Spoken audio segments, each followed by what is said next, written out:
When the owner set out food, the mother dog was called to eat, but she had other plans.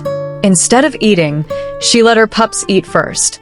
Then, she ran over to the dog cage, opened the door, and went inside to teach her puppies how to get out. One by one, they followed her lead and jumped out of the cage, but one pup accidentally got locked back inside. Noticing this, the mother quickly returned to the cage, opened the door again, and gently brought her trapped pup out. With her puppies safely gathered, she led them to their meal. Even then, as they ate, she waited patiently until every one of them finished before eating herself. If you enjoy stories of remarkable animal bonds, subscribe for more heartwarming moments like this.